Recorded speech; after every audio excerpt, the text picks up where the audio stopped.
વિદ્યાર્થી મિત્રો અને વાલી મિત્રો, ઈ લર્નિંગ ગુજરાત ચેનલની અંદર તમારું સ્વાગત છે। તો ઈ લર્નિંગ ગુજરાત ચેનલની અંદર ધોરણ 10ના વિદ્યાર્થીઓને જે બોર્ડની એક્ઝામ આવવાની છે, તો બોર્ડની એક્ઝામને લગતી વિદ્યાર્થી મિત્રો અમે તમને જે કંઈ તૈયારી કરાવી રહ્યા છીએ તેને વિશે તમને કોઈપણ જાતની ડિફિકલ્ટી હોય તો તમે રૂબરૂ કોન્ટેક્ટ પણ કરી શકો છો, અથવા તો નીચે કોમેન્ટ બોક્સની અંદર તમે તમારી રજૂઆત કરીને તેનું સોલ્યુશન મેળવી શકો છો। તો ઈ લર્નિંગ ગુજરાત ચેનલની અંદર વિદ્યાર્થી મિત્રો અહીં ગાડી પાઠ 16ની અંદર તમને જે પ્રશ્નની તૈયારી કરાવી રહ્યા છીએ તે આપણા જીવન સાથે જોડાયેલું છે, અને ધોરણ 9ની અંદર પણ તમે જે 14મો પાઠ અભ્યાસ કરીને આવેલા છો જીવવિજ્ઞાનની અંદર કે નૈસર્ગિક સંપત્તિ, તેને લગતું છે। તે બંને એકબીજા સાથે ગાઢ રીતે જોડાયેલા છે। તો ધોરણ 9ની અંદર તમે વ્યવસ્થિત અભ્યાસ કરીને આવેલા છો, જેથી કરી અહીં ગાડી તમને સમજવામાં ખૂબ જ મુશ્કેલી નહીં પડે।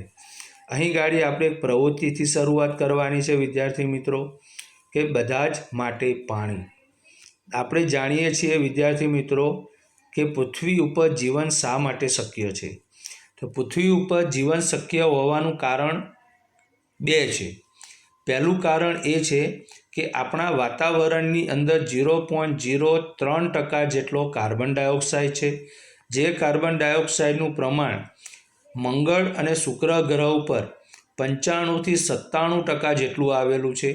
તો આપણે પૃથ્વીની આજુબાજુમાં એટલે કે વાતાવરણમાં કાર્બન ડાયોક્સાઇડનું પ્રમાણ ઓછું હોવાથી આપણા વાતાવરણ જે સજીવ સૃષ્ટિને જીવવા માટે અનુકૂળ છે, પણ હવા તો છે આપણી પાસે, કારણ કે વાતાવરણમાં ઓક્સિજનનું પ્રમાણ કાર્બન ડાયોક્સાઇડના પ્રમાણ કરતાં વધારે છે, પણ સાથે સાથે પાણીની વાત કરીશું વિદ્યાર્થી મિત્રો, કે જળ એ જીવન।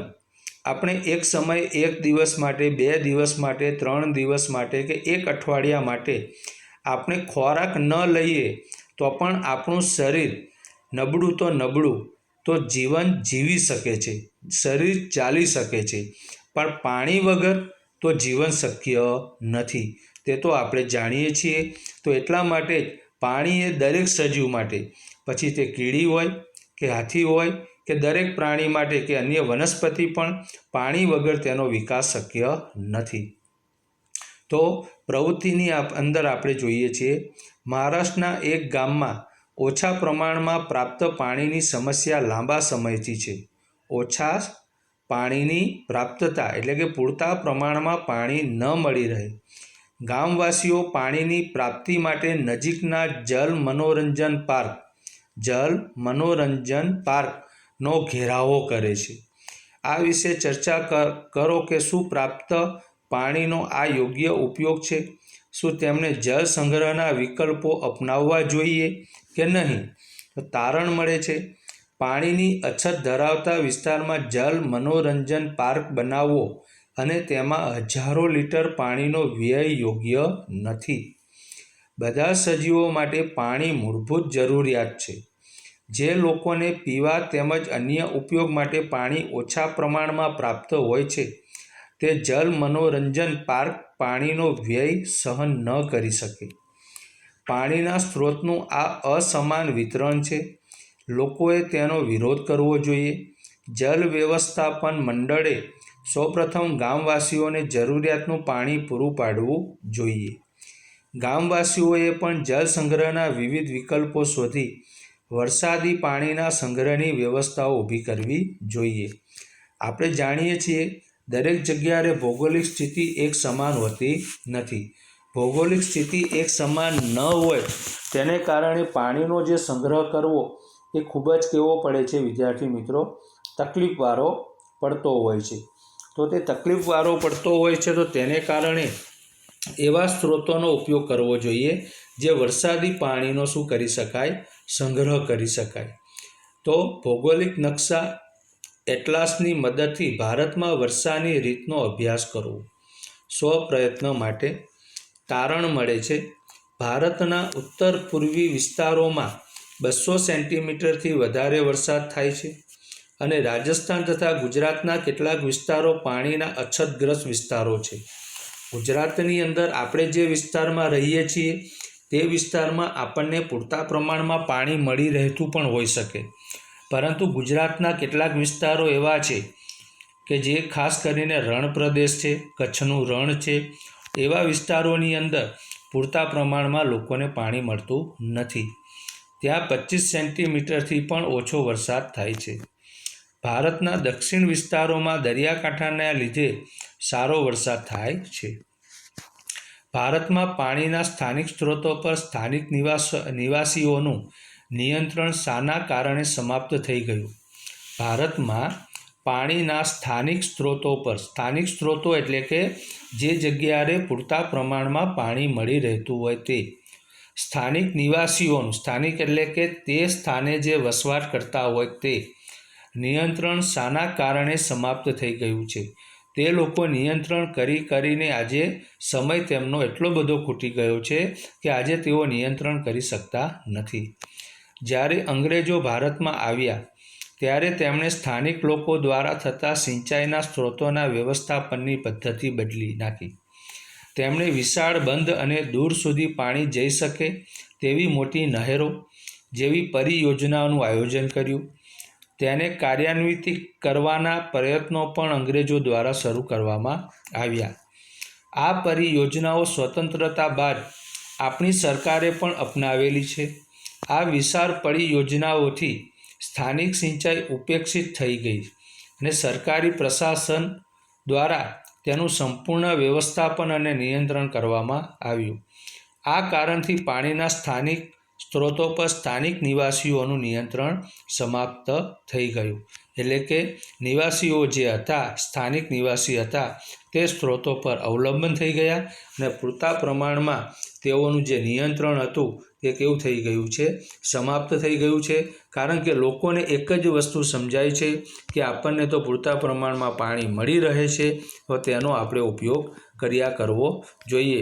પરંતુ લોકો એ નથી સમજતા કે આપણને પાણી મળે છે પણ અન્ય લોકોને પાણીની તકલીફો હોય છે, તે વસ્તુ સમજવાની કોશિશ કરતા નથી.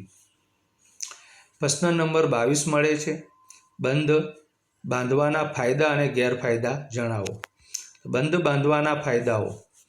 બંધમાં પર્યાપ્ત માત્રા પાણીના સંગ્રહને કારણે સમગ્ર વર્ષ દરમિયાન કૃષિ પાક અને સિંચાઈનું પાણી પૂરું પાડી શકાય છે, જે આપણે ગુજરાતની અંદર સારી રીતે અનુભવીએ છીએ. બંધમાં સંગ્રહિત પાણીનો વિદ્યુત ઉત્પાદન માટે ઉપયોગ થાય છે. વરસાદી પાણીને સમુદ્રમાં વહી જતું અટકાવી શકાય છે, તેમજ કેટલાક અંશે પૂરનું નિયંત્રણ કરી શકાય છે. આપણે જાણીએ છીએ તે પ્રમાણે ઘણી વખત અતિશય વરસાદ આવતો હોય. જો અતિશય વરસાદ આવે તો નદીની અંદર એક સાથે તે વરસાદનો શું થઈ જતો હોય છે? ખાલી થતું હોય છે.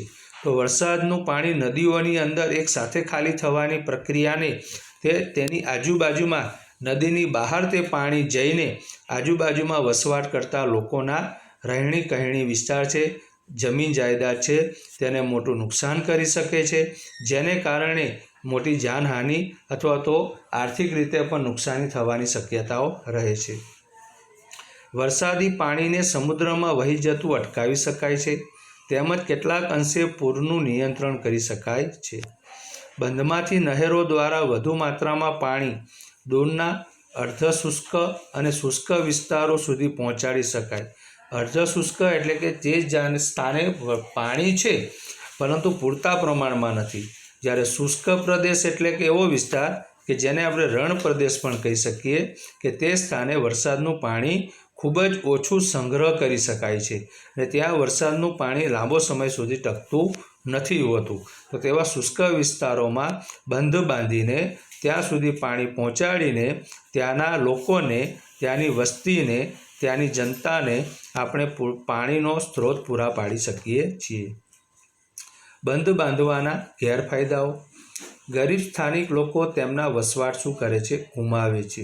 કે જે જગ્યાએ બંધ બાંધવો યોગ્ય હોય છે, કે જે સ્થાને, કારણ કે બંધ આપણે ઈચ્છા પડે તે જગ્યાએ બાંધી શકતા નથી, તેને માટે નદીના ઉપરવાસની અંદર કે જે સ્થાને પાણીનો સંગ્રહ થઈ શકે તેવો છે, તેની આજુબાજુમાં જે લોકોના ગામ હોય છે, તે લોકોનો વિસ્તાર હોય છે તેઓને ત્યાંથી શું કરવા પડે છે, આપણે ખસેડવા પડે છે. તો ત્યાંના લોકોને, સ્થાનિક લોકોને તેમના વસવાટને શું કરવું પડે છે, ગુમાવવા પડે છે. મોટા પ્રમાણમાં કૃષિ જમીન ડૂબી જાય છે, કારણ કે પાણીનો ઘેરાવો કરવા માટે, બંધ બાંધવા માટે આપણે શેનો ઉપયોગ કરીએ છીએ, જમીનનો ઉપયોગ કરીએ છીએ. તો મોટા પ્રમાણમાં જે કૃષિલાયક જમીન ખરી તે શું થઈ જાય, પાણીમાં ડૂબી જાય છે. મોટા નિવસન તંત્રોનો નાશ થઈ જાય છે. પાણીનું સમાન વિતરણ થતું નથી, તેથી પાણીના વ્યવસ્થાપનના લાભથી ઘણા લોકો વંચિત રહે છે.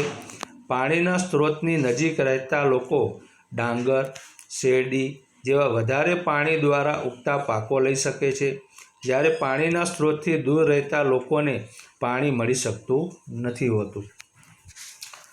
મોટા બંધની પરિયોજનાઓના વિરોધમાં કઈ 3 પાયાની સમસ્યાઓ કારણભૂત છે?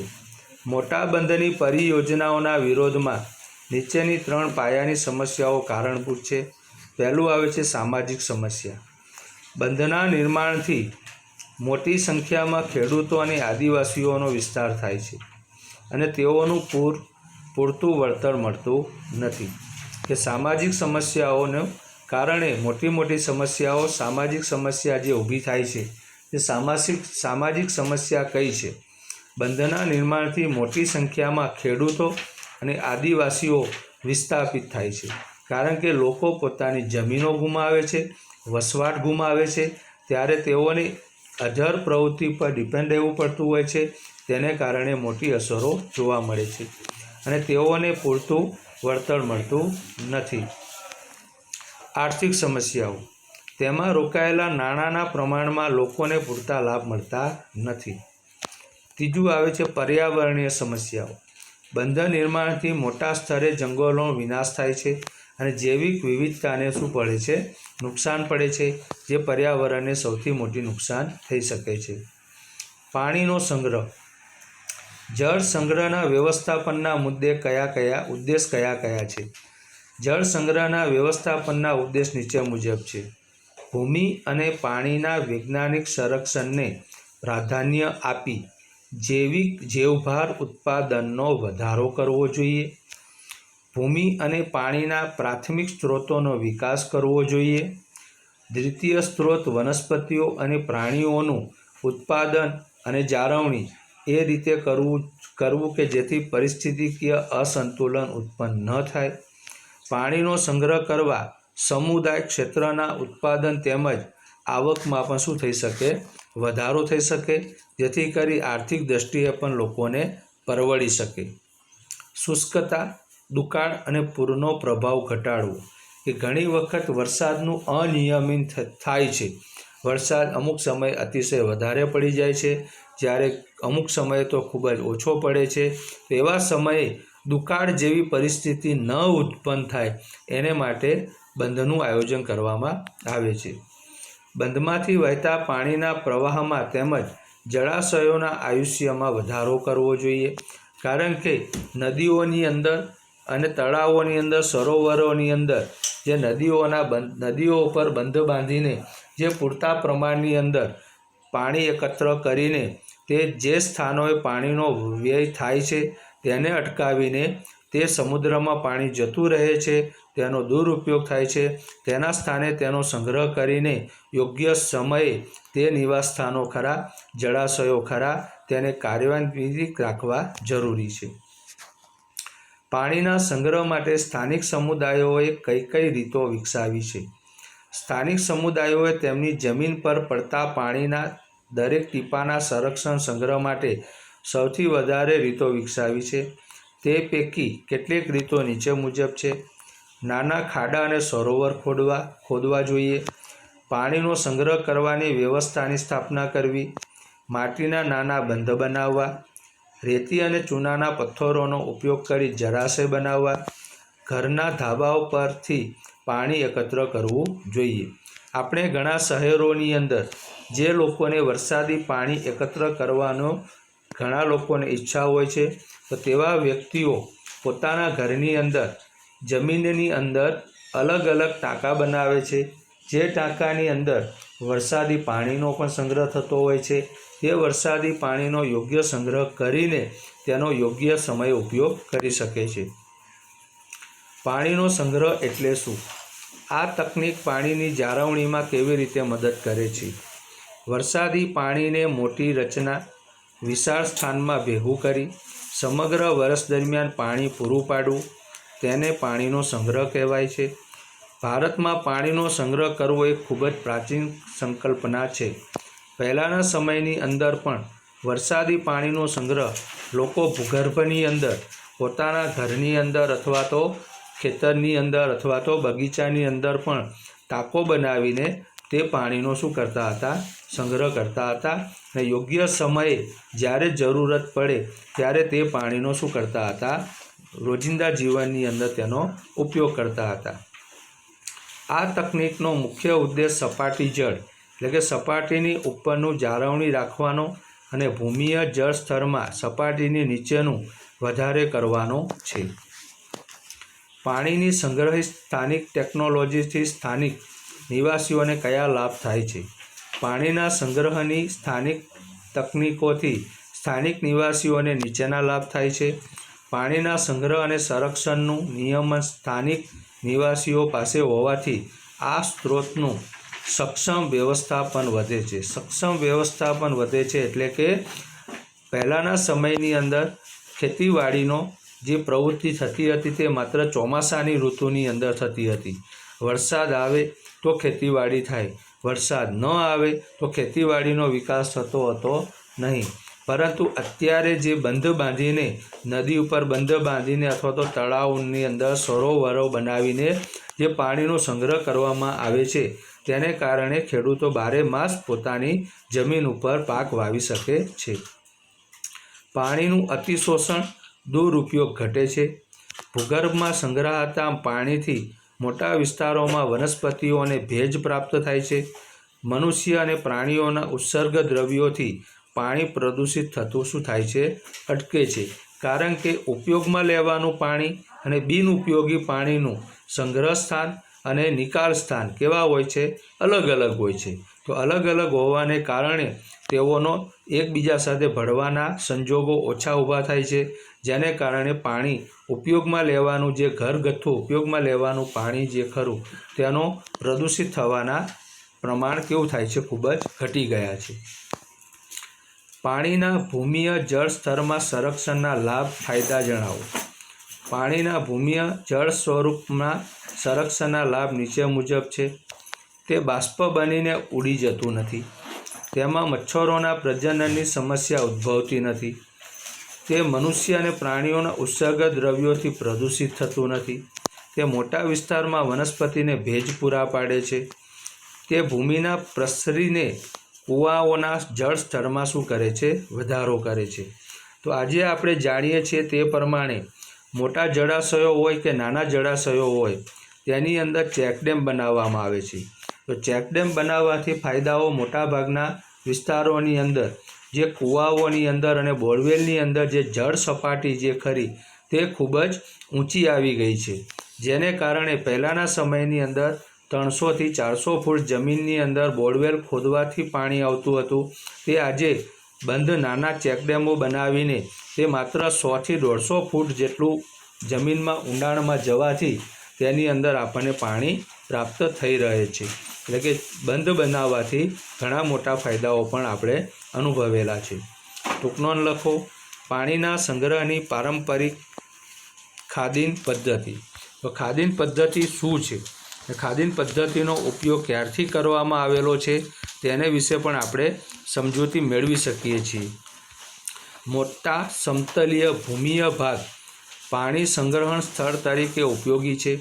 તે મુખ્યત્વે અર્ધચંદ્રાકાર માટીના ખાડા સ્વરૂપે અથવા તો વર્ષા ઋતુમાં પૂરી રીતે ભરાઈ જતા નાળા નીચાણવાળા ભાગ સ્વરૂપે અથવા તો કુદરતી જળમાર્ગ પર કોન્ક્રીટ અને નાના કાંકરા પથ્થરોથી બનાવેલા ચેકડેમ સ્વરૂપે હોય છે. આ નાના અવરોધોને કારણે ચોમાસામાં તળાવો પાણીથી ભરાઈ જાય છે. મોટા જળાશયોમાં પાણી સંગ્રહ વર્ષ દરમિયાન રહે છે, પરંતુ નાના જળાશયોમાં આ પાણી 6 મહિના કે તેનાથી ઓછા સમય સુધી રહે છે અને પછી તે સુકાઈ જાય છે. આ પારંપરિક પદ્ધતિનો મુખ્ય ઉદ્દેશ પૃથ્વીની સપાટીની નીચે ભૂમિય જળ સ્તરમાં વધારો કરવાનો છે. પાણી સંગ્રહના 4 ફાયદા જણાવો. પાણી સંગ્રહના ફાયદા નીચે મુજબ છે. ભૂગર્ભીય જળ સ્તરમાં વધારો કરવો.